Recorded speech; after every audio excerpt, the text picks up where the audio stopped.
Las dos almas, por San Agustín. Después de este libro, La utilidad de la fe, escribí contra los maniqueos, siendo aún presbítero, la obra Las dos almas. Según ellos, de las dos una es parte de Dios y la otra procede de la raza de las tinieblas, que no ha sido creada por él y que le es coeterna, conforme a sus delirios. Ambas almas, una buena y otra mala, se hallan en todo hombre. Afirman que el alma mala es propia de la carne que, a su entender, pertenece también a la raza de las tinieblas. La buena, en cambio, procede de la parte adventicia de Dios, que luchó contra la misma raza de las tinieblas, en consecuencia de lo cual se mezclaron. Todo lo bueno que hay en el hombre lo atribuyen a dicha alma buena y, al revés, todo lo malo al alma mala. En ese libro escribí: no hay vida alguna que por el mismo hecho de ser vida y precisamente en cuanto es vida, no pertenezca a la fuente y principios supremos de la vida. Estas mis palabras han de entenderse en el sentido de la relación criatura-creador. No se ha de pensar que la vida procede de Dios como si fuese una parte suya. Dije también: el pecado no reside en ningún otro lugar sino en la voluntad. Los pelagianos pueden pensar que tal afirmación favorece a su punto de vista, pensando en los niños. En efecto, ellos niegan que posean el pecado original, que pueda perdonárseles en el bautismo, amparándose en que aún no usan del albedrío de la voluntad, como si el pecado que afirmamos que contraen de Adán ya desde su origen, es decir, en cuanto implicados en su culpa, y que los mantiene sujetos al castigo, pudiera haber existido alguna vez sino por la voluntad. Fue cometido voluntariamente cuando tuvo lugar la transgresión del mandato divino. También puede considerarse falsa la afirmación: el pecado no reside en ningún otro lugar sino en la voluntad, en virtud de las palabras del apóstol: sí, pues, hago lo que no quiero, ya no lo obro yo, sino el pecado que habita en mí. Es tan cierto que este pecado no reside en la voluntad que hasta dice: hago lo que no quiero. ¿Cómo? Pues, el pecado no reside en ningún otro lugar sino en la voluntad. Mas este pecado del que con tales palabras habló el apóstol recibe el nombre de pecado porque es fruto y castigo de un pecado. En efecto, el texto lo refiere a la concupiscencia de la carne, como lo revela a continuación al decir: sé que el bien no habita en mí, es decir, en mi carne, pues aunque el quererlo se encuentra en mí, no el realizarlo en plenitud. La realización plena del bien consiste en que ni siquiera exista en el hombre la concupiscencia del pecado. Cuando vive santamente, la voluntad no da su asentimiento a esta concupiscencia. No obstante, el bien no se da en plenitud, porque el hombre aún vive dentro de la concupiscencia, aunque su voluntad le oponga resistencia. El bautismo aniquila lo que de culpa tiene tal concupiscencia, pero permanece la debilidad, contra la que lucha con el máximo esfuerzo todo bautizado que progresa en el bien, hasta que sea curado. El pecado que no reside en lugar alguno, sino en la voluntad, ha de entenderse ante todo del que es resultado de una justa condena. Tal pecado, en efecto,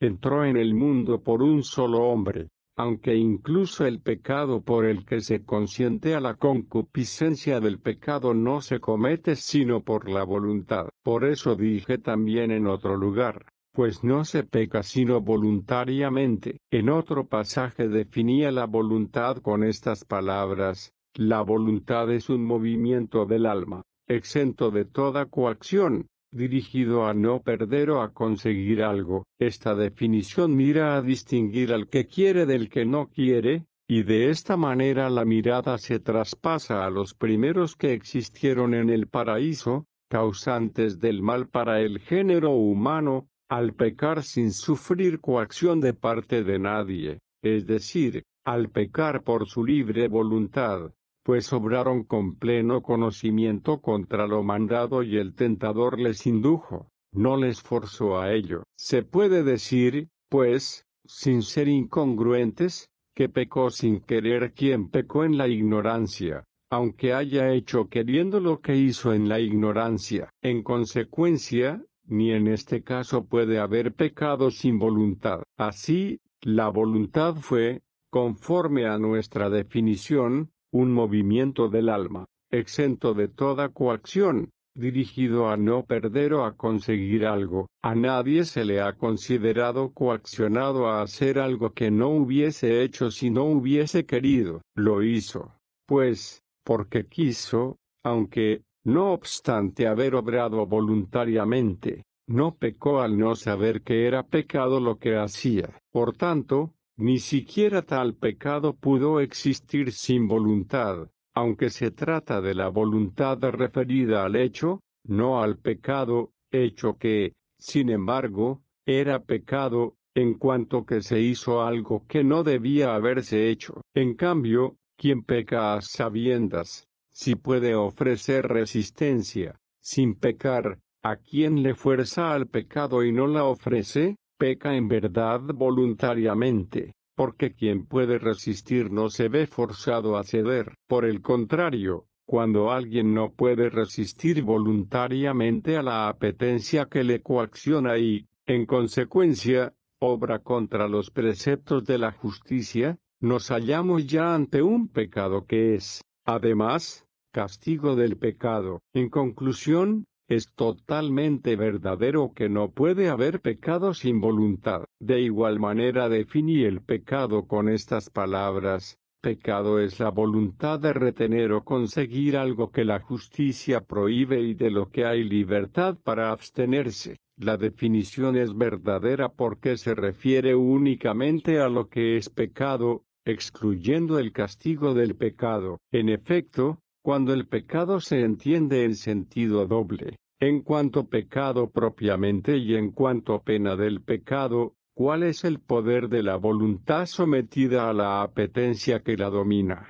Si no suplica ayuda, en el caso de que sea piadosa, es libre en la medida en que está liberada, y en esa misma medida se le llama voluntad. En caso contrario, se le ha de llamar con mayor propiedad a toda ella apetencia antes que voluntad. Apetencia que no es, como piensan los insensatos maniqueos, una adición proveniente de una naturaleza extraña, sino un vicio de la nuestra, que sólo lo sana la gracia del Salvador. Si alguien dice que la misma apetencia no es otra cosa que la voluntad, aunque viciosa y al servicio del pecado, no hay que replicarle ni hemos de hacer un problema de palabras. Cuando la realidad está clara, queda mostrado también, pues, que no hay pecado sin voluntad, ya en el momento de la obra, ya en su origen. Escribí también, ya podía haber investigado si el género de almas malas había tenido alguna voluntad mala antes de su mezcla con el género de las almas buenas. Si no la tenía, se hallaba sin pecado y era inocente y,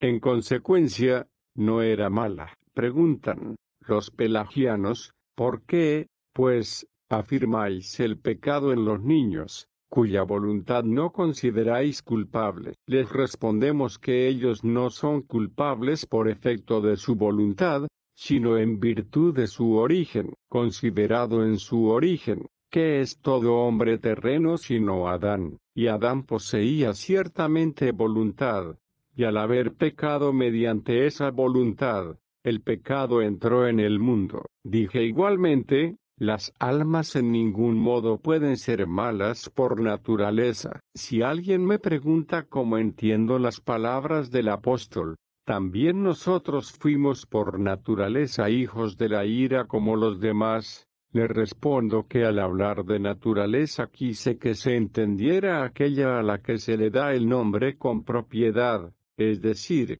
aquella en que fuimos creados sin vicio alguno. A esta la llamamos naturaleza en atención a su origen que ciertamente tiene un vicio que es contra la naturaleza. Dije también Considerar a alguien como culpable de pecado porque no hizo lo que no pudo hacer es la cima de la maldad y de la locura. Preguntan los pelagianos, ¿por qué entonces se considera culpables a los niños? Les respondo, en virtud de su origen están atados por la culpabilidad de quien no hizo lo que pudo hacer, es decir, cumplir el mandato de Dios.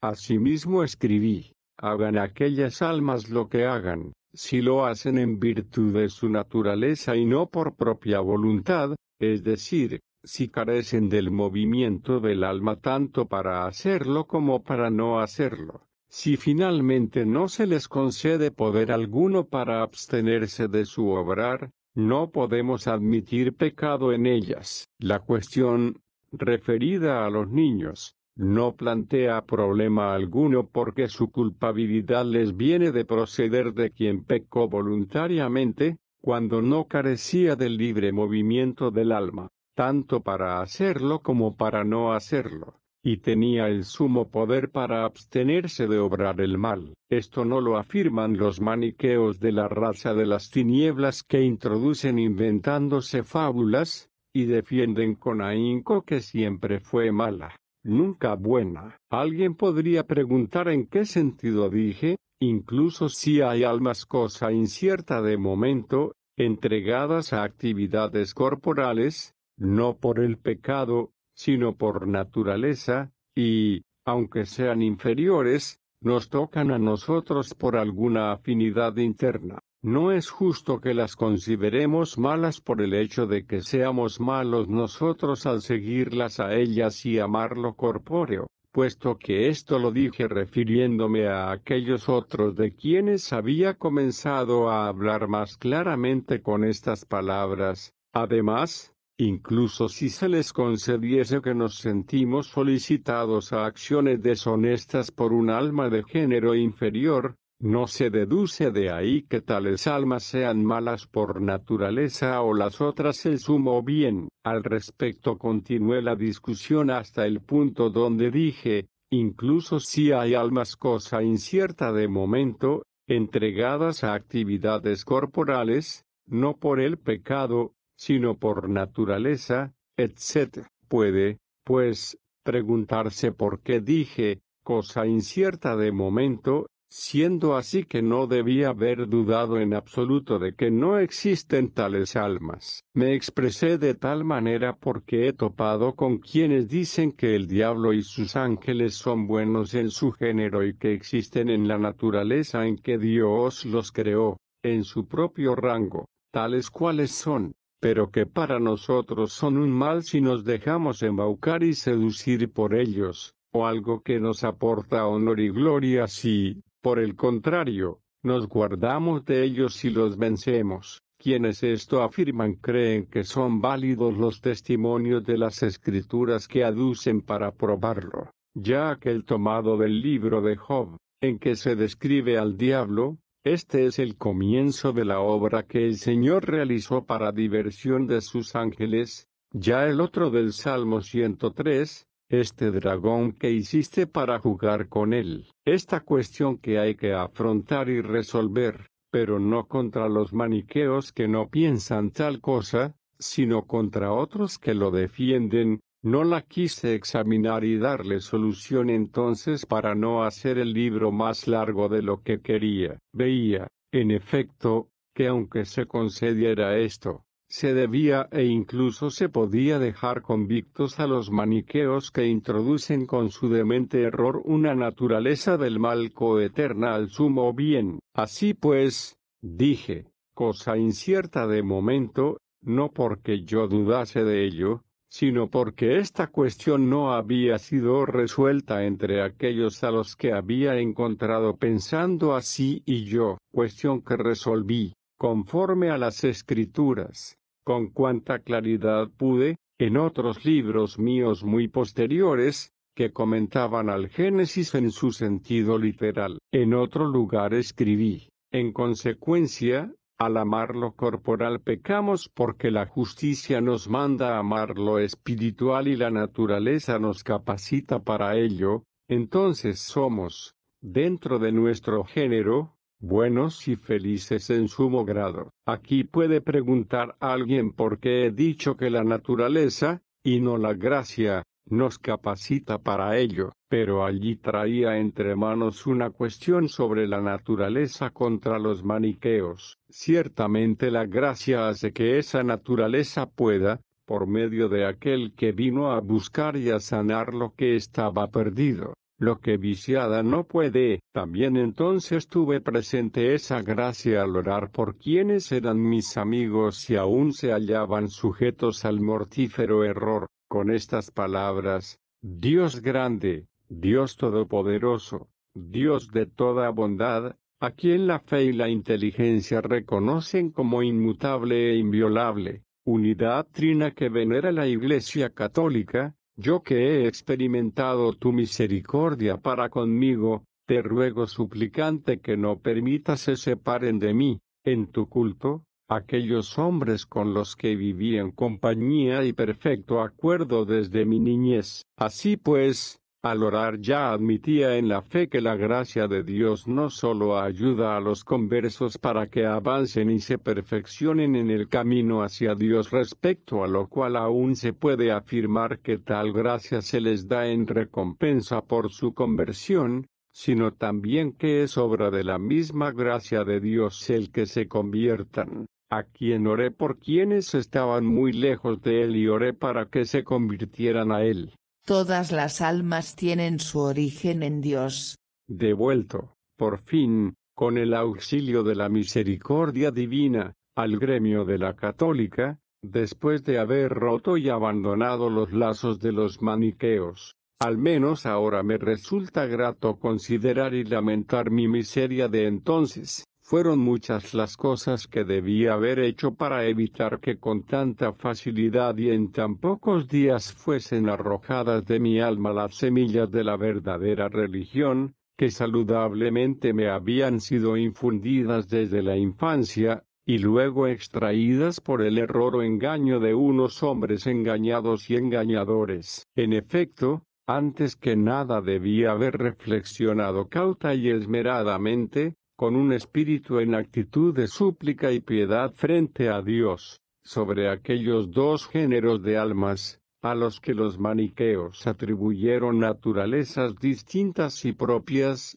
hasta el punto de afirmar que una es de la misma sustancia de Dios, y, respecto a la otra, no querer ni siquiera admitir que Dios es su creador. Entonces quizá, como fruto de mi esfuerzo, se me hubiese manifestado que no hay vida alguna que, por el mismo hecho de ser vida y precisamente en cuanto es vida, no pertenezca a la fuente y principio supremo de la vida, fuente y principio que no podemos confesar que sea otro distinto del supremo, único y verdadero Dios, por lo cual, las almas a las que los maniqueos llaman malas o bien carecen de vida y, en consecuencia, no son almas y ni quieren o dejan de querer, ni apetecen o rehuyen cosa alguna, o bien, si viven, mostrando así ser almas, y hacen algo como lo que ellos creen, en ningún modo pueden vivir si no es por la vida. Y si me hubiese constado, como es verdad, que Cristo había dicho, yo soy la vida, no habría tenido motivo para no confesar que las almas, dado que no pueden ser tales sino por la vida, habían sido creadas y hechas por Cristo, es decir, por la vida. El alma procede de Dios con más razón que la luz solar. Quizá en aquella época mi pensamiento carecía de fuerzas para echar sobre sí y soportar la cuestión sobre la vida como tal y la participación en ella, cuestión que es en verdad difícil y que requiere mucho tiempo de serena discusión entre gente muy docta, pero quizá hubiese sido capaz de advertir algo que se manifiesta con absoluta claridad a todo hombre que reflexiona profundamente sin haber tomado antes partido, es decir, que todo lo que afirmamos saber o conocer lo hemos aprendido o por el sentido corporal o por la inteligencia. Incluso el vulgo cuenta 5 sentidos corporales: la vista, el oído, el olfato, el gusto y el tacto. ¿Quién, a no ser un ingrato e impío, no me concederá que la inteligencia aventaja y destaca sobre todos ellos? Establecido y bien asentado esto, se sigue que todo lo que se percibe por el tacto, la vista o cualquier otro sentido corporal es inferior a lo que alcanzamos por la inteligencia, en la misma medida en que admitimos que los sentidos son inferiores a la inteligencia. En consecuencia, dado que la vida y, por ello, el alma no pueden percibirse por ningún sentido corporal, sino únicamente mediante la inteligencia, y, por otra parte, los mismos maniqueos afirman que este sol y esta luna y toda luz que se percibe con estos ojos mortales ha de atribuirse al Dios verdadero y bueno. Constituye el sumo de la demencia pregonar que pertenece a Dios lo que vemos mediante el cuerpo, y, en cambio, pensar que se ha de privar y despojar de la autoría de Dios a lo que percibimos no ya con el alma, sino con lo más alto de la misma, la mente y la inteligencia, esto es, la vida, sea la que sea, pero siempre vida. En efecto, si invocado Dios, me hubiese preguntado a mí mismo qué es vivir, aunque se trata de una realidad cerrada a todo sentido corporal y absolutamente incorpórea, ¿no podría haberme dado la respuesta? ¿O acaso no confiesan también ellos que esas almas a las que detestan no solo viven, sino que hasta viven sin morir nunca? En verdad, lo que dijo Cristo, dejad que los muertos entierren a sus muertos, no lo dijo refiriéndose a los que carecían totalmente de vida, sino a los pecadores. El pecado es la única muerte del alma inmortal. Según escribe Pablo, la viuda que vive entre deleites está muerta. Afirmó al mismo tiempo que estaba muerta y que vivía, por lo cual ya no me habría fijado en cuán desvirtuada es la vida del alma pecadora, sino solo en el hecho de que vive. Al no poder percibir esto más que por la inteligencia, pienso que me hubiese venido a la mente que cualquier alma ha de preferirse a la luz que experimentamos por estos ojos, en la misma medida en que preferimos la inteligencia a los ojos mismos. Los maniqueos afirman también que esta luz procede del Padre de Cristo. ¿Puedo dudar yo, entonces, de que procede de él cualquier alma? Pero yo, ni aun en aquella mi ignorancia ni en aquella mi edad hubiese dudado lo más mínimo de que procedía de él no solo el alma, sino incluso cualquier cuerpo, con solo que hubiese pensado con piedad y prudencia qué es la forma y qué un ser formado, que la belleza y qué un ser revestido de belleza y finalmente cuál de estas cosas es la causa de la otra. El alma mala de los maniqueos es mejor que la luz. De momento paso por alto lo referente al cuerpo. Mis lamentos se centran en el alma, en su movimiento espontáneo y vital, en su actividad, en su vida, en su inmortalidad. Lamento además haber creído, miserable en extremo, que alguna realidad puede poseer todos estos bienes prescindiendo de la bondad de Dios. Lamento igualmente el haber sido negligente en considerar cuán grandes eran. Pienso que por ello debo gemir y llorar. Si hubiese meditado en ello, si hubiese reflexionado, les hubiese pasado a los maniqueos el problema, les hubiese hecho ver cuál es la fuerza de la inteligencia. Como no existe en el hombre nada que podamos poner en comparación con la excelencia de la misma, una vez que esos hombres, si es que son hombres, me lo hubiesen concedido, les habría preguntado si para estos ojos el ver y el entender se identifican. Después que me lo hubiesen negado habría deducido en primer lugar que el acto de entender de la mente ha de ser antepuesto al sentido de la vista. Luego habría añadido que ineludiblemente se ha de juzgar como mejor lo que percibimos con un instrumento mejor. ¿Quién no me concedería esto? Así pues, habría pasado a preguntar si a esa alma que llaman mala se la percibe con estos ojos o se la capta con la mente. Confesarían que con la mente, de acuerdo ya entre nosotros en la firmeza de estas premisas, les habría mostrado lo que de ellas se deriva, a saber, que el alma que detestan es mejor que esta luz que veneran, puesto que a aquella se la conoce mediante la intelección de la mente y a esta mediante el sentido corporal. En este momento quizás se viesen en apuros y rehusasen seguir a la razón como guía. Tan grande es la fuerza de las opiniones inveteradas y de la falsedad durante largo tiempo defendida y creída. Pero a aquellos hombres en apuros, yo les habría insistido aún más sin aspereza, sin infantilismos y sin terquedad, les habría repetido lo ya concedido, mostrándoles cómo es inevitable concederlo, les habría exhortado a que reflexionasen juntos y viesen con certeza lo que deberían elegir, o negar que la inteligencia ha de preferirse a los ojos carnales, o juzgar falso que es más excelente lo que se conoce con la parte superior del alma que lo que se percibe por el débil sentido corporal, o bien rehusar admitir que aquellas almas que consideran ajenas a Dios solo pueden ser conocidas por la inteligencia, es decir, por la parte superior del alma. O también negar que el sol y la luna no los conocemos más que por estos ojos. Si hubiesen advertido que no podían negar ninguno de estos puntos sin caer en el absurdo y la desvergüenza, los habría convencido de que no les convenía dudar de que esta luz que proclaman digna de culto es de inferior rango que aquel alma de la que exhortan a huir.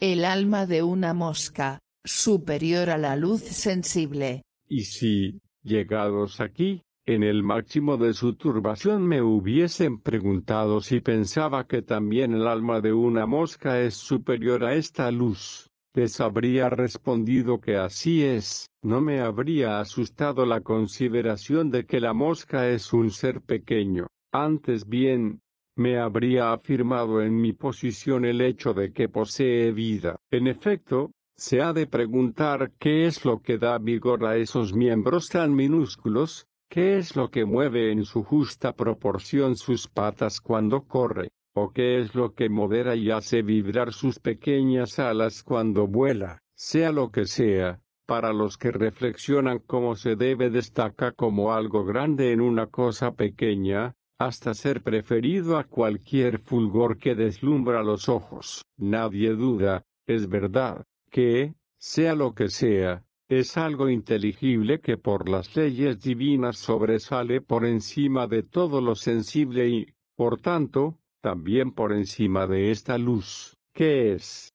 Pues, pregunto, lo que percibimos con el pensamiento. Si no percibimos que una cosa es comprender con la mente y otra sentir mediante el cuerpo, y que aquello está separado de esto por una sublimidad incomparable y que, por tanto, no es posible no preferir lo inteligible a lo sensible, puesto que la misma inteligencia es antepuesta con diferencia a los sentidos. Hasta las almas malas son mejores que esta luz. A partir de aquí, quizá hubiese conocido también lo que se deriva como consecuencia evidente, dado que a la injusticia, la inmoderación y los demás vicios del alma no se los percibe por los sentidos, sino por la inteligencia. A pesar de que los detestamos y los consideramos condenables, se sigue que, por ser realidades inteligibles, incluso ellos pueden ser antepuestos a esta luz. No obstante que en su género sea objeto de alabanza, al alma que se somete rectamente a Dios se le hace ver en primer lugar que no todo lo que alabamos lo hemos de anteponer a todo lo que reprobamos. En efecto, no porque alabe al plomo en el máximo grado de su pureza ya por eso lo valoro en más que al oro en el que hay algo que acrisolar. Cada realidad ha de ser considerada dentro de su género. Desapruebo al jurisconsulto que desconoce numerosas leyes, pero, no obstante, le prefiero al más hábil zapatero, hasta el punto de pensar que no se puede ni establecer la comparación. Con todo, en el último alabo su gran pericia en el propio arte. A aquel, en cambio, le reprocho el que no cumpla como debe su profesión. De todo esto debería haber descubierto que a esta luz que es perfecta en su género propio se la alaba con razón. No obstante, puesto que pertenece al número de las realidades sensibles, categoría que necesariamente ha de ceder ante la de las realidades inteligibles, se la debe considerar como inferior a las almas injustas e inmoderadas, puesto que son inteligibles, y ello no obstante que las consideremos con toda justicia dignas de condenación. En ellas, en efecto, buscamos lo que las acerca a Dios, no lo que las hace preferibles a esta luz. En consecuencia, no habría contradicho a quien pretendiese que esta luz procede de Dios, pero habría afirmado que era preciso confesar, con mayor razón, que las almas, incluso las llenas de vicios, no en cuanto viciosas, sino en cuanto son almas, tienen a Dios como Creador. Los mismos vicios son superiores a esta luz sensible. Llegados a este punto, quizás alguno de ellos, precavido y vigilante y ya más afanoso de saber que terco, me hubiese indicado que la investigación no había que hacerla sobre las almas viciosas, sino sobre los vicios mismos, puesto que no se los conoce con los sentidos del cuerpo y no obstante se los conoce, no se puede sino aceptar que son realidades inteligibles, y si éstas son superiores a las sensibles, como convenir entre nosotros en que se ha de considerar a Dios como autor de la luz si, en cambio, nadie, a no ser un sacrílego, afirmará que Dios es el autor de los vicios. A ese hombre le habría respondido bien sobre la marcha y de forma improvisada, si Dios me hubiese inspirado la solución de este problema, o bien con una respuesta preparada con anterioridad, y en el caso de que no hubiese merecido ni una ni otra cosa, habría diferido a la cuestión planteada, confesando que el problema propuesto era difícil y arduo de dilucidar. Habría vuelto de nuevo a mi interior. Me habría postrado ante Dios. Habría gemido desde lo profundo pidiendo que no tuviese que sufrir el quedar anclado en la mitad del camino, hasta donde ya había llegado con argumentos válidos, que no me viese obligado por un problema de dos cabezas o bien a someter y subordinar lo inteligible a lo sensible, o bien a afirmar que Dios es el autor de los vicios, puesto que una y otra cosa constituyen la plenitud de la falsedad y de la impiedad. En ningún modo hubiera podido pensar que Él me habría abandonado en tal situación. Él, pues, me habría amonestado en los modos inefables que le son propios a que considerase una y otra vez si los vicios del alma, origen de mis afanes, habían de ser contabilizados entre las realidades inteligibles, teniendo en cuenta la debilidad de mi ojo interior, justa consecuencia de mis pecados. Para descubrirlo me hubiese ideado un cierto peldaño que me permitiese ver lo invisible en las mismas realidades visibles. Su conocimiento no sería para nosotros más seguro, pero la costumbre le otorgaría mayor confianza, y así habría investigado qué es lo que propiamente pertenece al sentido de los ojos. Habría hallado los colores sobre los que domina esta luz. Son realidades que ningún otro sentido percibe. En efecto, aunque los ojos perciben también los movimientos de los cuerpos y las magnitudes y los intervalos y las figuras, no es específico de ellos, pues tales realidades pueden ser experimentadas también por el tacto. De aquí habría deducido que esta luz sobresale por encima de las restantes realidades corpóreas tanto más cuanto más destaca la vista sobre los otros sentidos, elegida, pues, entre las demás cosas que se perciben por los sentidos, esta luz en que apoyarme y sobre la que colocar aquel peldaño necesario para mi investigación, habría pasado a considerar qué debería hacer luego, y habría dialogado conmigo mismo de la siguiente manera: si este sol que resalta por su gran resplandor y cuya luz es suficiente para el día llegase a menguar poco a poco ante nuestra mirada, a semejanza de la luna, ¿qué otra cosa sentiríamos con los ojos sino la luz aún resplandeciente en menor medida, aunque buscando, sin verla, la luz que existía antes, y acogiendo con la vista la que quedase? En consecuencia, no veríamos aquella mengua, sino la luz que pervive a la mengua. Al no ver, no sentiríamos nada. En efecto, todo lo que sentimos por la vista no puede no ser visto. Por lo cual, si aquella mengua no se la percibiese ni por la vista, ni por algún otro sentido, no podría ser contada entre las realidades sensibles. No hay nada sensible que no pueda ser percibido por los sentidos. Centremos ahora nuestra reflexión sobre la virtud. Con toda razón afirmamos que su luz inteligible hace resplandecer al alma. Se llama vicio a cierta mengua de esta luz de la virtud, que no hace perecer al alma, pero la oscurece. En consecuencia, tampoco puede considerarse con razón el vicio del alma entre las realidades inteligibles, del mismo modo que justamente se excluye aquella mengua de luz de las realidades sensibles. Sin embargo, lo que permanece del alma, es decir, el hecho mismo de que vive y es alma, es una realidad tan inteligible como es sensible, lo que sigue luciendo en cierta medida en esta luz visible tras la mengua. Con toda razón,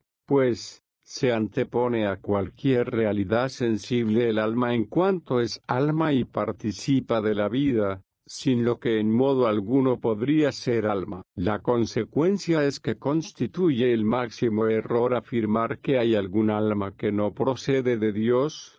¿De quién te ufanas que procede el sol y la luna? Supongamos que fuese ya de su agrado denominar sensibles no sólo a todas las cosas que percibimos por los sentidos, sino incluso a aquellas realidades que, aunque no las sintamos, juzgamos de ellas a través del cuerpo, como las tinieblas mediante los ojos y el silencio mediante el oído. Aquellas las conocemos al no ver y al no oír, y a su vez designar como inteligibles no sólo aquellas realidades que vemos si nuestra mente está iluminada, cual la misma sabiduría, sino también aquella de que nos apartamos, por estar privada la mente de tal iluminación, cual es la incipiencia, a la que podemos llamar adecuadamente tinieblas del alma. En este caso no habría problema de palabras, sino que habría solucionado la dificultad con una sencilla división,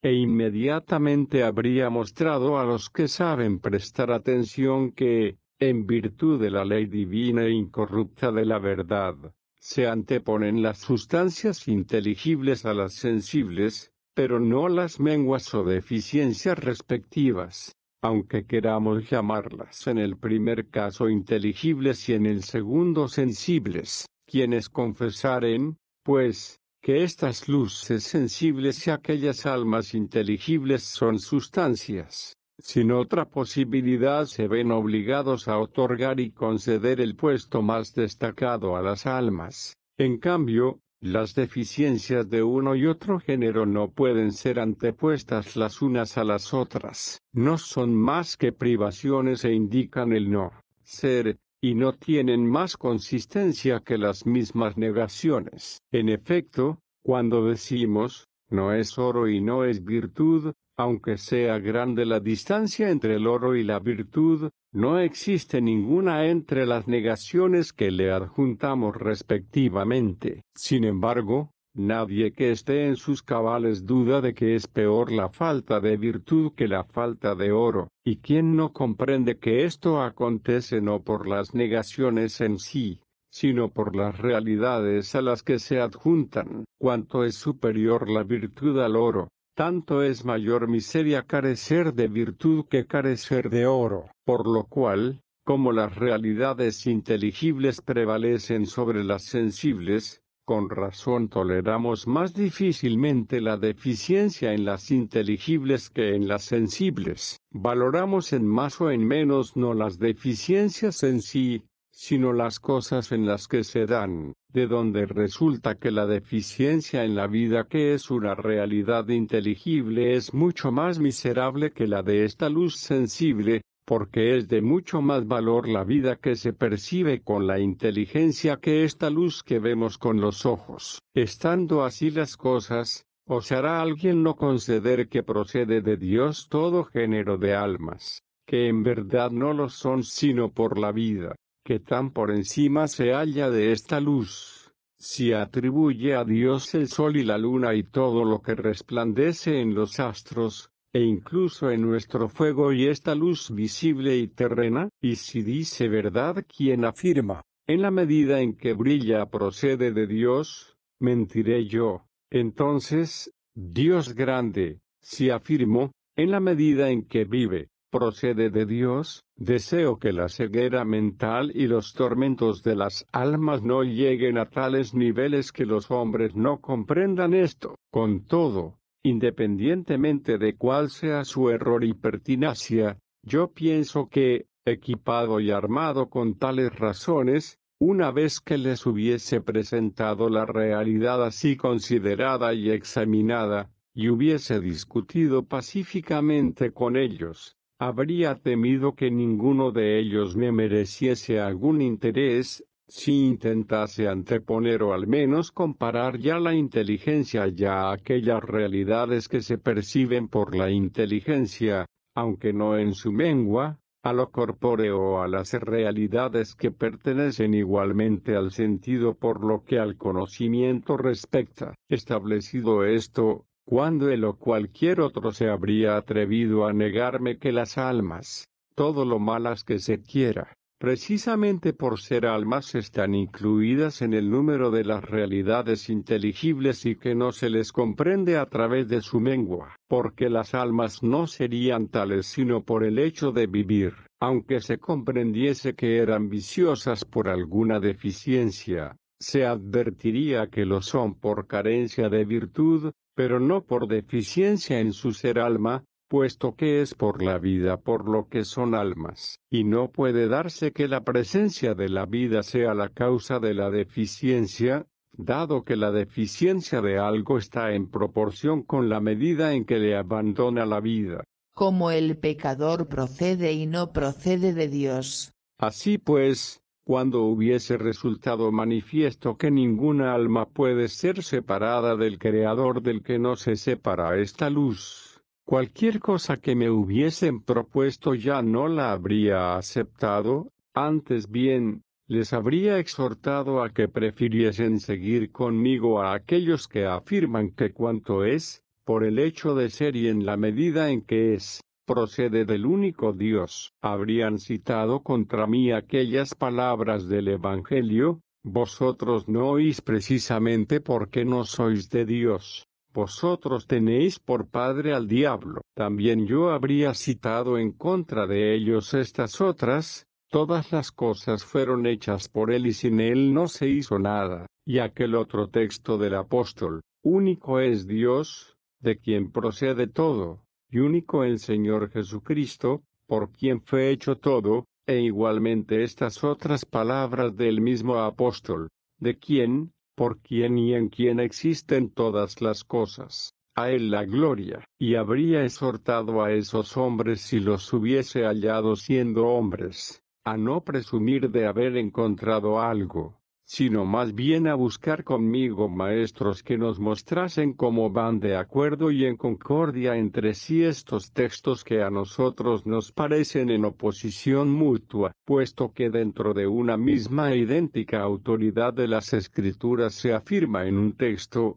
todo procede de Dios, y en otro: vosotros no sois de Dios. Y no es lícito condenar temerariamente estos libros, ¿Quién no vería que era preciso hallar un doctor competente que conociese la solución del problema? Si estuviese dotado de una buena capacidad para comprender y fuese, como dice la palabra de Dios, un hombre espiritual, sin duda apoyaría las verdaderas razones acerca de la naturaleza inteligible y sensible que he expuesto y sobre lo que he disertado, en cuanto he podido. Más aún, él mismo los aclararía mucho mejor y de forma más adecuada a la docencia. Respecto a esta cuestión, nada oiríamos de su boca sino la posibilidad de que no haya ningún género de almas que no proceda de Dios y que, no obstante, se diga con razón a los pecadores e infieles, no sois de Dios. Pues quizá también nosotros, implorado el auxilio de Dios, habríamos podido ver fácilmente que una cosa es vivir y otra pecar, y que, aunque a la vida de pecado se la llama muerte en comparación con la vida justa, una y otra realidad se pueden hallar en un mismo hombre, que sea a la vez vivo y pecador. Pero el ser vivo procede de Dios, y el ser pecador procede de Él mismo. En esta división nos servimos, de entre las dos partes, de aquella que conviene a nuestra afirmación, de forma que cuando queremos indicar la omnipotencia de Dios Creador decimos, incluso a los pecadores, que proceden de Dios. Si lo decimos también a los que forman parte de alguna especie de ser, lo decimos a los seres animados, a los seres racionales, y lo decimos finalmente, cosa que les cuadra a la perfección, a los seres vivos, puesto que estos seres son por sí mismos dones de Dios. En cambio, cuando nuestro propósito es dirigir un reproche a los malos, les decimos con razón, no sois de Dios. Lo decimos a los que se apartan de la verdad, a los infieles, a los criminales, a los lujuriosos y a los pecadores, nombre que incluye a todos los anteriores. ¿Quién dudará, a su vez, de que nada de esto procede de Dios? Y así, ¿qué tiene de extraño el que Cristo, recriminando a los pecadores precisamente el que fuesen pecadores y no creyesen en Él, les dijese no sois de Dios, quedando en pie, referida a la otra perspectiva, la afirmación de que todo procede de Dios? Si el no creer a Cristo, si el rechazar su venida y no acogerlo indicase con seguridad que almas no son de Dios y por ello se hubiese dicho, vosotros no me oís precisamente porque no sois de Dios, como sería verdadera la frase del apóstol en el célebre comienzo de su evangelio, en la que dice, vino a los suyos y los suyos no le recibieron. ¿Cómo eran suyos si no le recibieron? O, como no eran suyos por no haberlo recibido, no se debe a que los hombres pecadores por ser hombres pertenecen a Dios y por ser pecadores al diablo. Así pues, quien dijo los suyos no le recibieron considera la naturaleza, y quien dijo no sois de Dios se fija en la voluntad. El evangelista, en efecto, encarecía las obras de Dios, mientras que Cristo reprobaba los pecados de los hombres. Los maniqueos y el origen del mal. Quizá diga alguien aquí, ¿de dónde proceden los pecados mismos y, en última instancia, el mal? Si tiene su origen en el hombre, ¿de dónde procede el hombre? Si del ángel, ¿de dónde procede el ángel? Aunque se diga con toda razón y verdad que proceden de Dios, a los ignorantes y menos capacitados para examinar con profundidad las cosas oscuras, les parece que, como por una cierta cadena, se vinculan a Dios los males y los pecados. En este terreno los maniqueos se consideran invencibles, como si el preguntar equivaliese a saber. Ojalá fuera así, nadie se hallaría que fuese más sabio que yo, pero ignoro cómo con frecuencia quien propone en las disputas una gran cuestión se asume la función de gran doctor, siendo la mayor parte de las veces más ignorante él que aquel a quien infunde terror. precisamente en aquel punto en que pretende atemorizarle. Los maniqueos piensan que deben ser preferidos a la muchedumbre por el hecho de ser los primeros en preguntar lo que con la misma muchedumbre ignoran. Pero si en aquella época de la que ahora me arrepiento haber tratado con vosotros de modo distinto a como lo estoy haciendo desde hace tiempo, hubiesen objetado eso a las razones por mí presentadas, les había replicado: de momento os suplico, reconoced conmigo algo que es muy fácil: si nada puede brillar sin Dios, mucho menos podrá vivir algo sin Él. Así no permaneceremos en tantas opiniones monstruosas afirmando que no sé qué almas no reciben la vida de Dios. De esta manera quizá acontecerá el que eso que ignoramos unos y otros, es decir, de dónde procede el mal, lo aprendamos alguna vez o al mismo tiempo o en el orden que sea. Que digo, puede acontecer que el hombre conozca el mal supremo sin conocer el bien sumo. Nunca, en efecto, conoceríamos las tinieblas, si siempre nos hallásemos en ellas, pero el conocimiento de la luz no permite el desconocimiento de su contrario. El bien supremo es aquello superior a lo cual no puede existir nada. Ahora bien, Dios es un bien y no hay nada superior a Él. Dios es, por tanto, el bien supremo. Conozcamos, pues, a Dios y no se nos ocultará lo que buscamos demasiado precipitadamente. ¿Pensáis,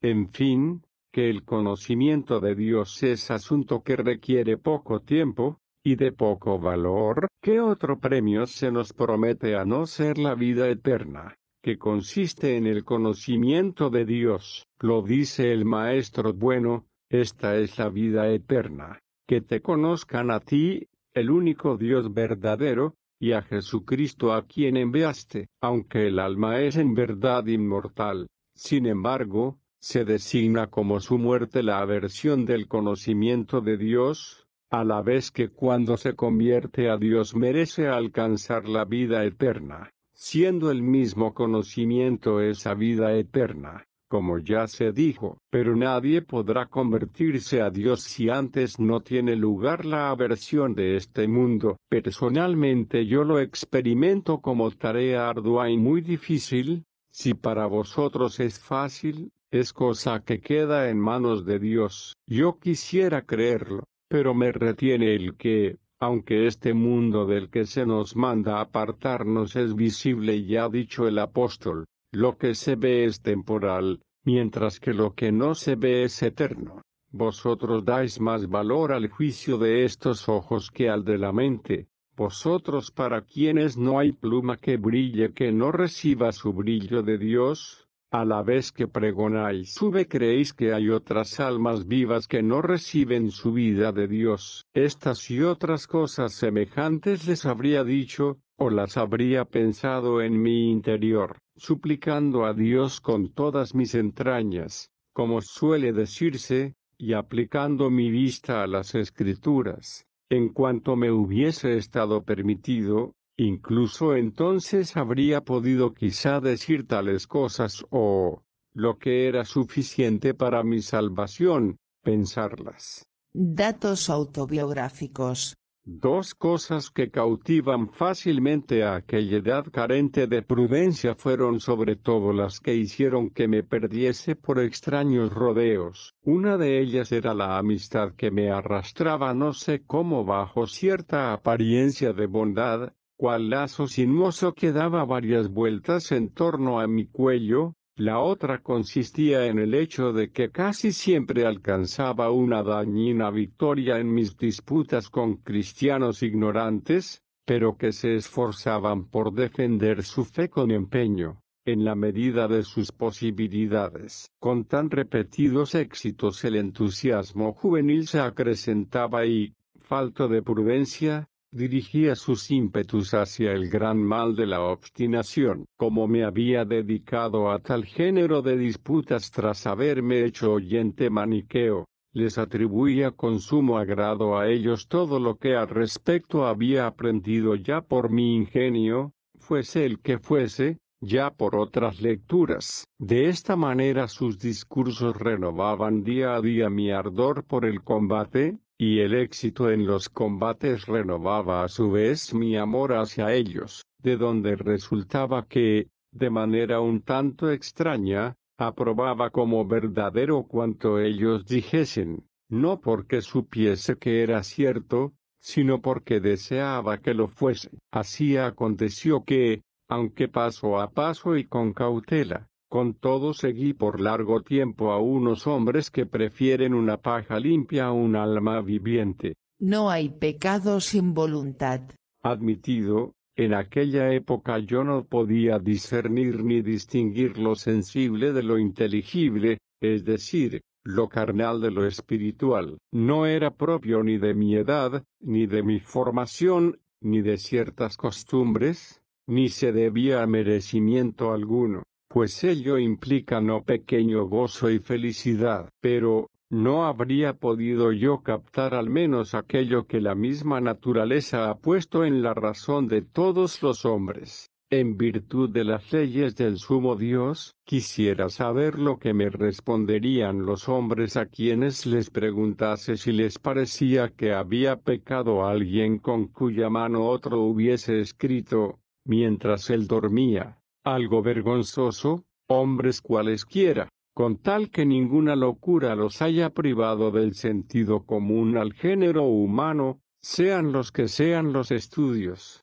o la ignorancia o incluso la rudeza de ingenio que aporten para emitir su juicio. ¿Quién dudará de que todos habrían de negar que tal acto fuese pecado y que habrían de protestar, hasta el punto de quizás enfadarse por haberles considerado sujetos adecuados para hacerles tal pregunta? Ya en paz con ellos, en la medida en que hubiese podido conseguirla, y conquistados de nuevo para mi proyecto, les pediría que no se sintiesen ofendidos si les preguntaba otra cosa idénticamente manifiesta y conocida por todos. Entonces les preguntaría, en el caso de que una persona de gran fuerza hiciese igualmente algo malo, no con la mano de un sujeto dormido, sino con la de uno bien consciente, pero que, sin embargo, tuviese todos los miembros atados y sujetados, sería responsable de pecado alguno,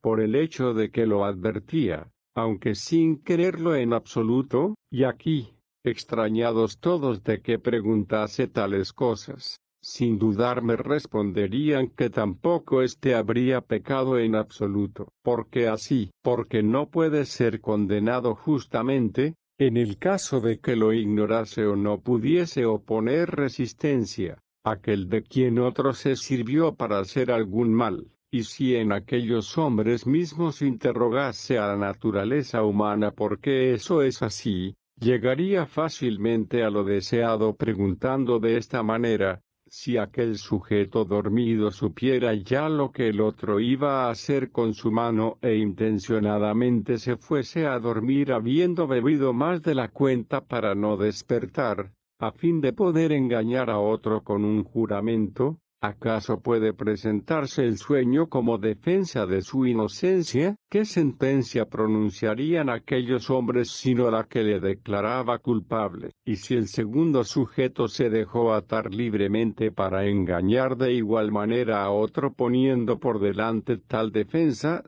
¿de qué le servirían tales cadenas en orden a carecer de pecado? Aunque es verdad que no hubiera podido ofrecer resistencia, al estar sujetado por ellas, igual que el otro dormido ignoraba lo que entonces se realizaba. ¿Acaso podemos dudar de que se les declararía culpables de pecado? Concedido esto, habría concluido que el pecado no reside en ningún otro lugar sino en la voluntad. En mi apoyo vendría también el hecho de que la justicia considera pecadores solo a los que tienen mala voluntad, aunque no hayan podido llevar a cabo lo que deseaban. ¿Podría decirme alguien que al tocar estos temas me centro en cosas oscuras y misteriosas, en las que, debido al reducido número de personas capacitadas para entenderlas, suele originarse la sospecha del fraude o de la ostentación. Dejemos de lado la distinción entre realidades inteligibles y sensibles. Que nadie me acuse de que acoso a las almas de ingenio torpe con los aguillones de sutiles disputas. Básteme saber que vivo, básteme saber que quiero vivir. Si el género humano está de acuerdo en esto, nuestra voluntad nos es tan conocida como nuestra vida. Tampoco hemos de temer que al afirmar este conocimiento alguien pueda convencernos de la posibilidad de error.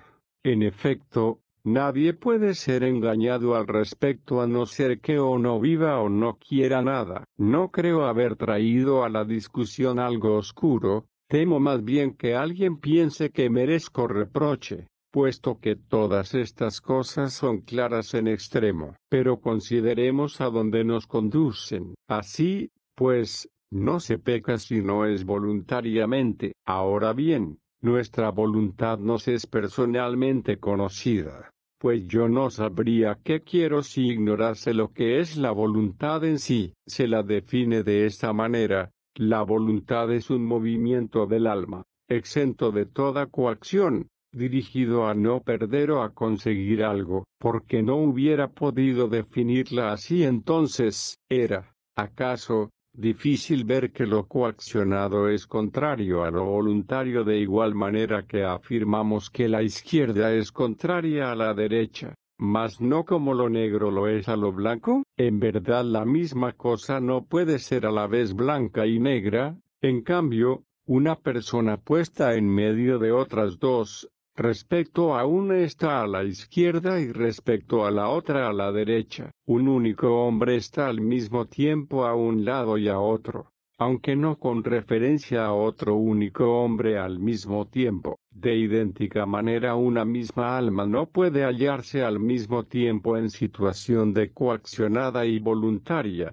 pues no puede querer y no querer al mismo tiempo una idéntica cosa. En efecto, cuando alguien hace algo coaccionado, si le preguntas si quiere hacerlo, te dice que no, y si le preguntas también si quiere no hacerlo, te responderá que sí. Así la hallarás forzada a hacer algo, pero queriendo no hacerlo. Es decir, hallarás que una misma alma se encuentra al mismo tiempo en dos situaciones, pero referidas a dos realidades distintas. ¿Por qué digo esto? Porque si volviera a preguntarle por qué obra a su pesar, me diría que se siente coaccionada. En efecto, todo el que obra a su pesar se siente coaccionado, y todo el que está coaccionado, si obra, no obra sino a su pesar. Solo queda el caso en el que quien quiere está libre de coacción, aunque él piense que alguien le coacciona. De este modo,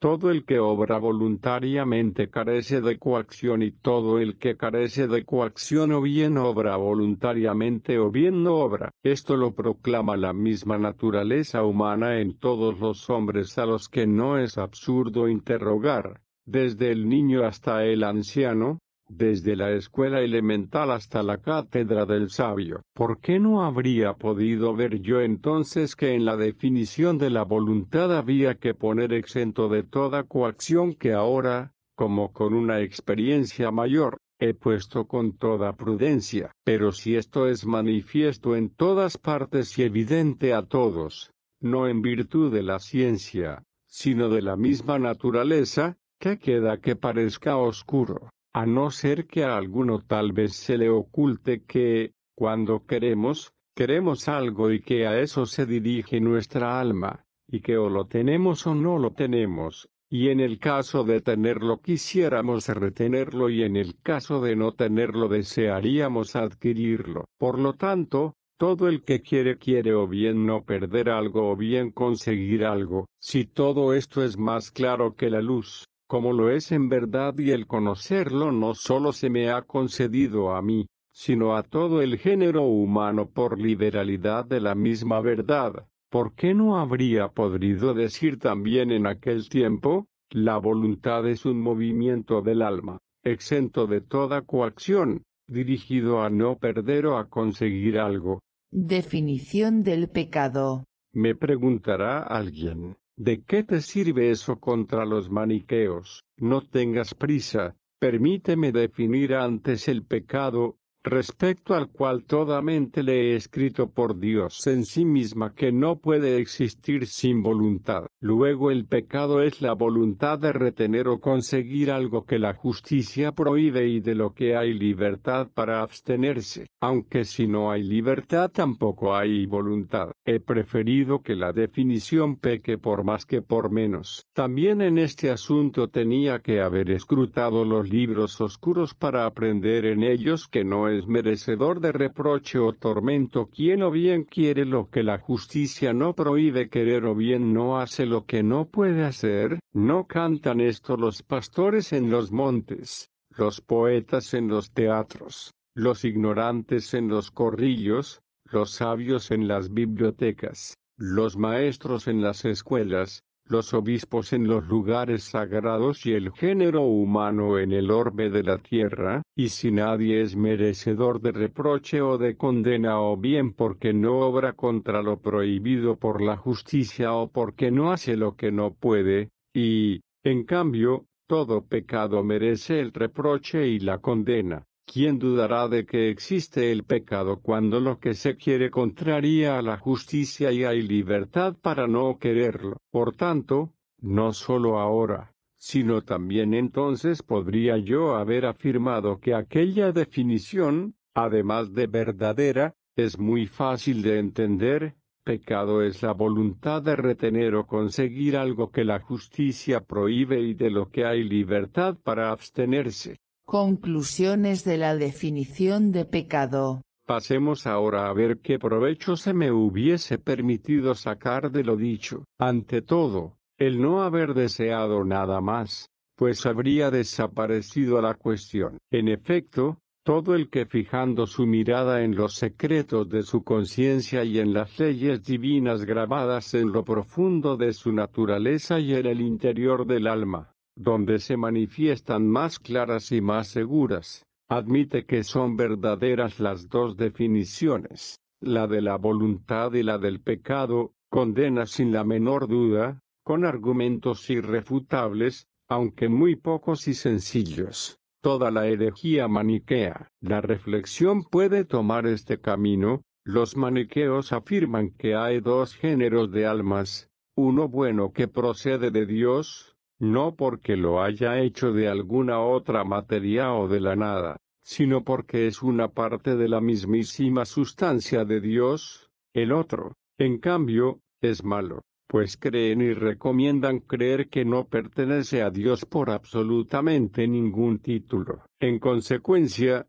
pregonan que aquel es el sumo bien y este el sumo mal y que los dos géneros se hallaban en otro tiempo separados, mientras ahora se hallan mezclados. ¿Qué clase de mezcla era esta y la causa de la misma aún no la había oído yo? Con todo, ya podía haber investigado si el género de almas malas había tenido alguna voluntad antes de su mezcla con el género de almas buenas. Si no la tenía, se hallaba sin pecado y era inocente y, en consecuencia, no era mala. Sí, por el contrario, era mala precisamente porque, aunque careciese de voluntad, al tocar al género de almas buenas, las violaría y corrompería a semejanza del fuego. Cuán criminal es creer que la naturaleza del mal tiene tanto poder como para cambiar una parte de Dios, y que aquel bien sumo está sujeto a corrupción y violación. Y si existía la voluntad,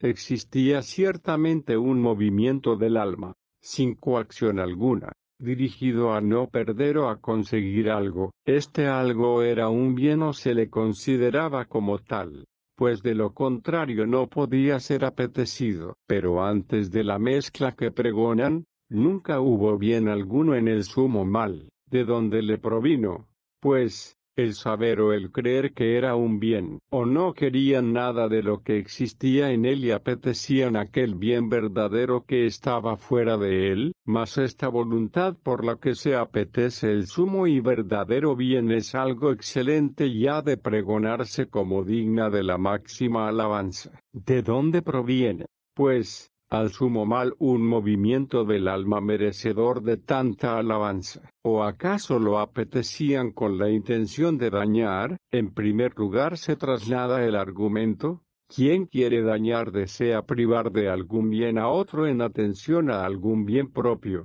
Por tanto, aquellas almas conocían o creían conocer el bien, cosas que en ningún modo debían existir en el sumo mal. Además, como llegaron a conocer la existencia de aquel bien que estaba fuera de ellas y al que tenían intención de dañar, si la habían percibido con la inteligencia, ¿qué hay más excelente que ella? ¿O hay otra realidad a la que se encamine, con grandes fatigas, la mirada de los buenos, que no sea el percibir con la inteligencia aquel bien supremo y auténtico? Ya entonces podía aquel mal, él solo, sin ayuda de ningún bien, lo que ahora se concede apenas a unos pocos buenos y justos. Sí, por el contrario, aquellas almas poseían cuerpos y vieron el bien con los ojos. ¿Cuántas lenguas, cuántos corazones, cuántos ingenios bastarán para alabar y ensalzar esos ojos, a los que apenas se les pueden igualar las mentes de los justos? ¿Cuántos bienes hemos hallado en el sumo mal? En efecto, si ver a Dios es un mal, Dios no es un bien, pero Dios es un bien. Luego ver a Dios es un bien e ignoro que se pueda comparar con este bien. ¿De dónde puede resultar que sea un mal el poder ver lo que es un bien ver? Por lo cual, ¿quién hizo que ya con aquellos ojos, ya con aquellas mentes, estas almas, pudiesen ver la sustancia divina? Ha realizado un gran bien digno de una alabanza inefable. Sí, por el contrario, no fue hecho, sino que era tal por sí mismo desde siempre. Es difícil hallar algo mejor que este bien. Finalmente, para mostrar que aquellas almas no poseen ninguna de esas cosas dignas de alabanza, que se ven forzados a admitir con sus argumentos, les habría preguntado si Dios condena a algunas almas o no condena a ninguna. Si no condena a ninguna, no existe juicio sobre los méritos,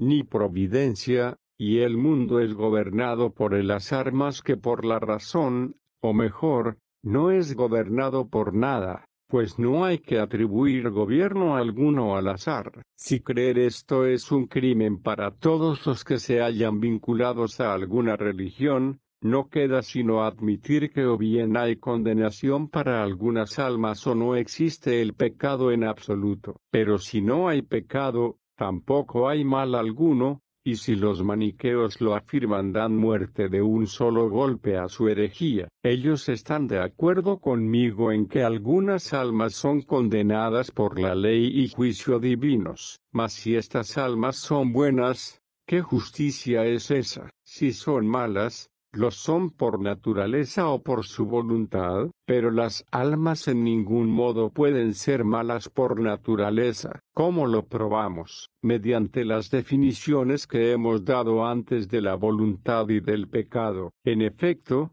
afirmar que las almas son malas y que no han pecado es el colmo de la demencia. Afirmar que pecan sin quererlo es el colmo del delirio. Y considerar a alguien como culpable de pecado porque no hizo lo que no pudo hacer es la cima de la maldad y de la locura. Hagan aquellas almas lo que hagan, si lo hacen en virtud de su naturaleza y no por propia voluntad, es decir, si carecen del libre movimiento del alma tanto para hacerlo como para no hacerlo. Si finalmente no se les concede poder alguno para abstenerse de su obrar, no podemos admitir pecado en ellas. Ahora bien, todos confiesan que las almas malas son condenadas justamente, e injustamente las que no han pecado. Confiesan, pues, que son malas las que pecaron, pero aquellas no pecan, como demuestra la razón. En consecuencia,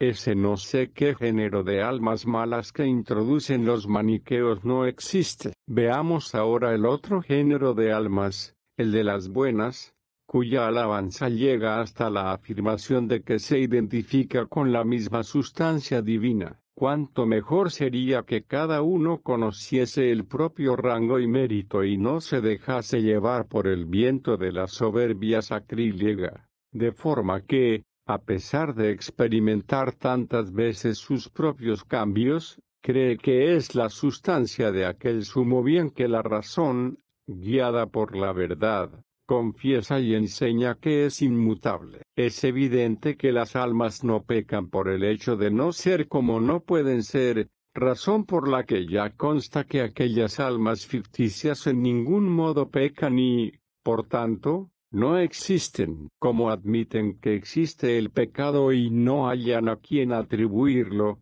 no les queda otra salida que atribuirlo al género de almas buenas y a la sustancia de Dios, pero les pone en grandes aprietos la autoridad cristiana. Nunca negaron que se otorga el perdón de los pecados a quien se convierte a Dios. Nunca han afirmado, como en muchos otros casos, que alguien haya corrompido las divinas escrituras interpolando esto. ¿A quién, pues, se perdonan los pecados? Si a aquellas almas malas y extrañas pueden convertirse en buenas, pueden poseer el reino de Dios con Cristo. Esto lo niegan, pero como no reconocen otro género de almas, sino aquel del que afirman que es de la sustancia de Dios, no les queda sino confesar no que también ellas, sino que solo ellas pecan. Yo no entro en la discusión de si solo ellas pecan, lo cierto es que pecan, pero se ven forzadas a ello por la mezcla del mal. Si son coaccionadas hasta el punto que carecen de toda capacidad de ofrecer resistencia,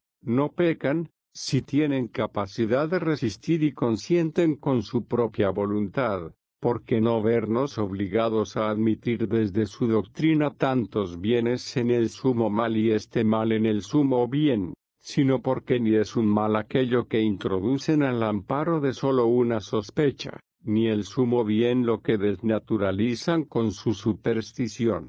La deliberación no prueba la existencia de dos almas.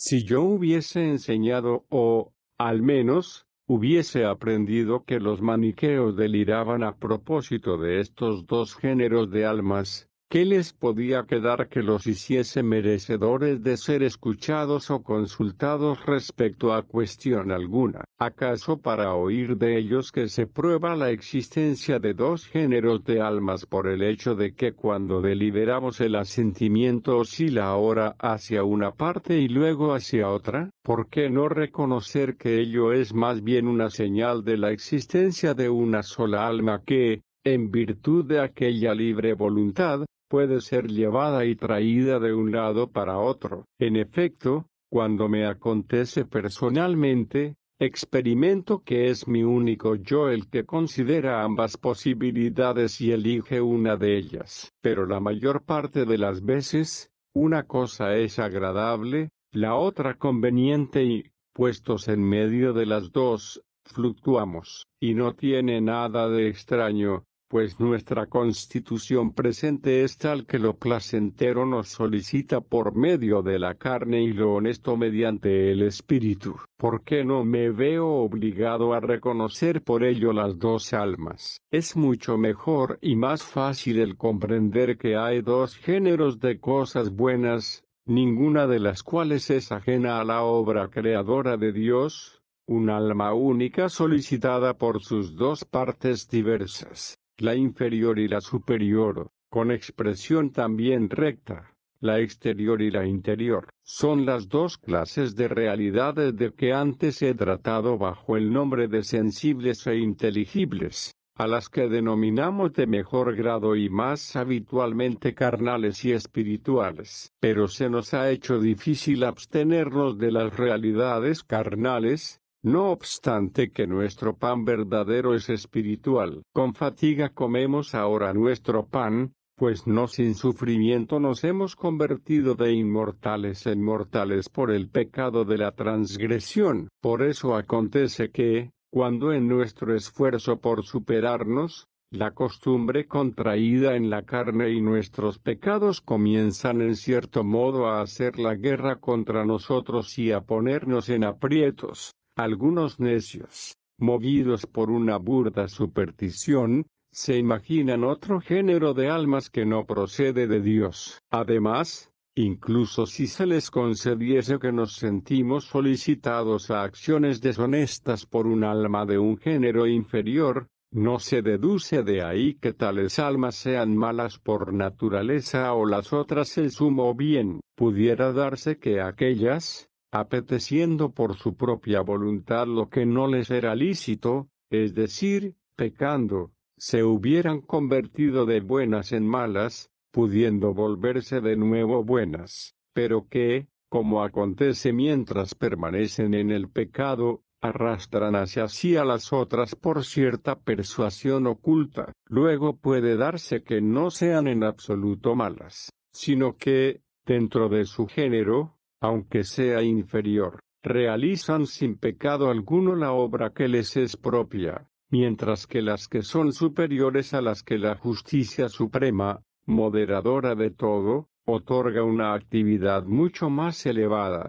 Si quisieran seguir e imitar a las inferiores, al pecar se vuelven malas, no porque imiten a almas malas, sino porque es un mal imitarlas. Aquellas obran conforme a lo que les es propio, éstas apetecen lo ajeno, por lo cual aquellas permanecen en su nivel. Éstas se sumergen en lo que les es inferior, como cuando los hombres imitan a las bestias. En efecto, es bello el caminar de un caballo que es cuadrúpedo, pero si un hombre piensa en hacer lo mismo con sus pies y manos, ¿quién no le considerará digno al menos de alimentarse de paja? Con razón, pues, desaprobamos la mayor parte de las veces al que imita algo. No obstante que aceptemos lo que se imita, pero le desaprobamos no porque no haya logrado la imitación, sino únicamente porque quiso conseguirla. En el caballo valoramos aquel su caminar,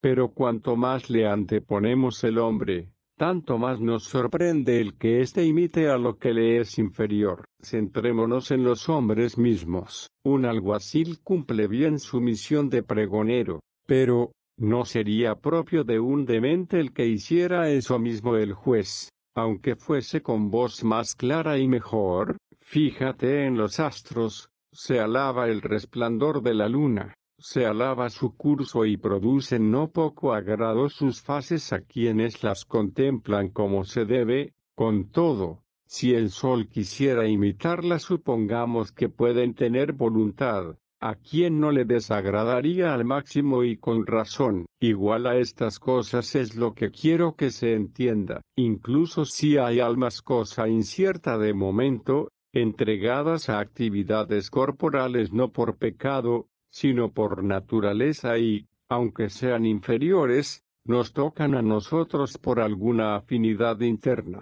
No es justo que las consideremos malas por el hecho de que seamos malos nosotros al seguirlas a ellas y amar lo corpóreo. En consecuencia, al amar lo corporal pecamos porque la justicia nos manda a amar lo espiritual y la naturaleza nos capacita para ello. Entonces somos, dentro de nuestro género, buenos y felices en sumo grado. Por tanto, ¿qué valor probativo tiene el que la deliberación del hombre se fatigue indecisa entre una y otra parte, ya inclinándose hacia el pecado, ya sintiéndose movida a obrar el bien, en orden a vernos obligados a aceptar la existencia de dos géneros de almas, cuya naturaleza proceda en un caso de Dios y en otro no? No es posible conjeturar numerosas otras causas de ese pensamiento pendular, pero cualquier buen estimador de la realidad advierte que estas cosas son oscuras y que en vano las investigarán las almas cuyos ojos están enfermos. En consecuencia,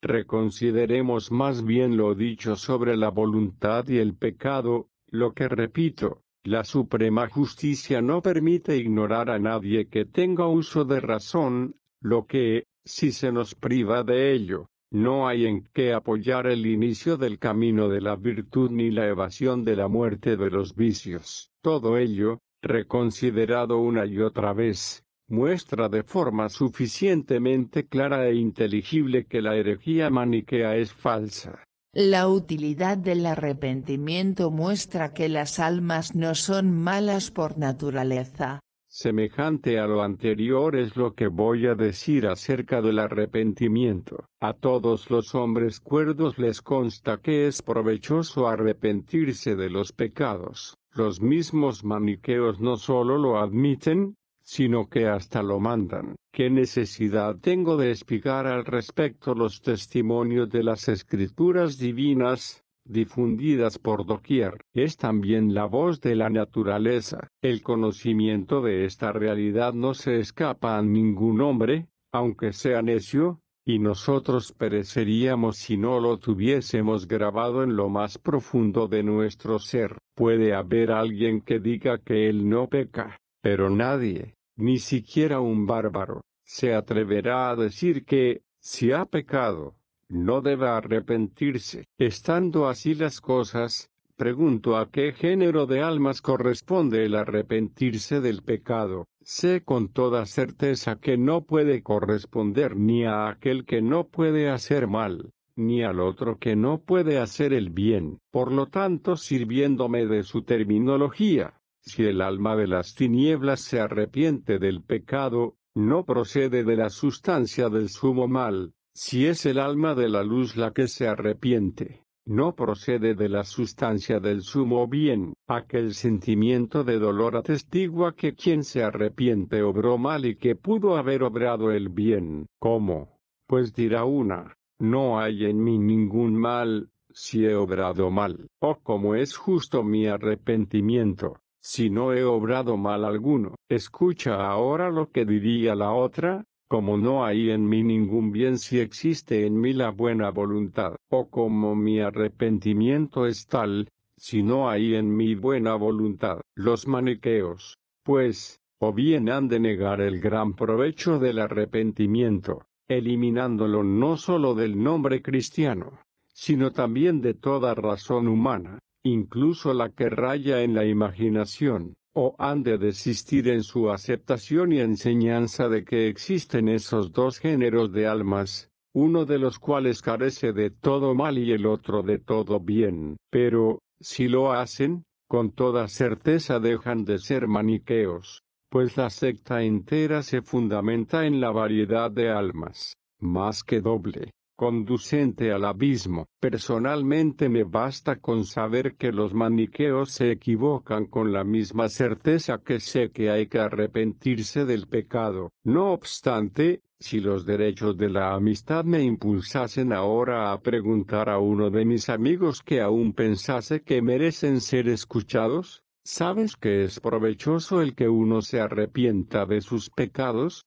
Sin duda juraría saberlo. Sí, pues, te hiciese saber con idéntica certeza que es falsa la herejía maniquea. ¿Desearías más? Él me respondería, ¿qué más puedo desear al respecto? Hasta aquí todo iría bien, mas cuando comenzase a mostrarle argumentos ciertos e indiscutibles, que se siguen cual eslabones de diamante como suele decirse, de aquella proposición, y la hiciese parar en una conclusión que destruye la secta, quizá negará conocer el provecho del arrepentimiento que nadie, sea sabio o ignorante, desconoce y más bien preferirá saber que, cuando dudamos o deliberamos, las dos almas presentes en nosotros prestan su apoyo respectivo a cada uno de los términos de la cuestión, o costumbre de pecar, o castigo, consecuencia del pecado. Vosotros me apartasteis entonces de la consideración de realidades tan manifiestas, pero el daño lo hacíais a quien carecía de sensibilidad. Ahora, en cambio, recobrada esa sensibilidad, me herís y atormentáis en personas que me son muy queridas, carentes a su vez de ella.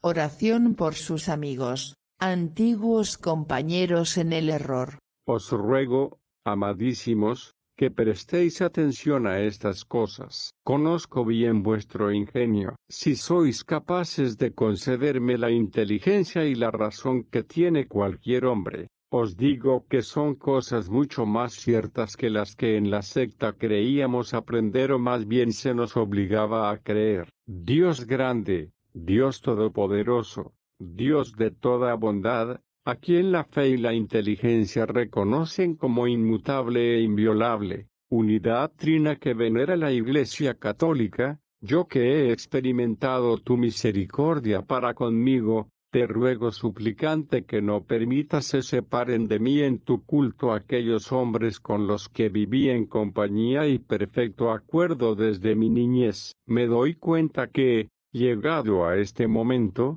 se espera sobre todo de mí que indique no sólo cómo habría defendido también entonces las escrituras católicas, si, como dije, hubiese sido cauto, sino también como demuestro ahora que se pueden defender. Pero Dios me ayudará para que lleve a cabo mi proyecto en otros escritos, pues, a mi parecer, en relativa longitud del presente pide que se le dispense la continuación.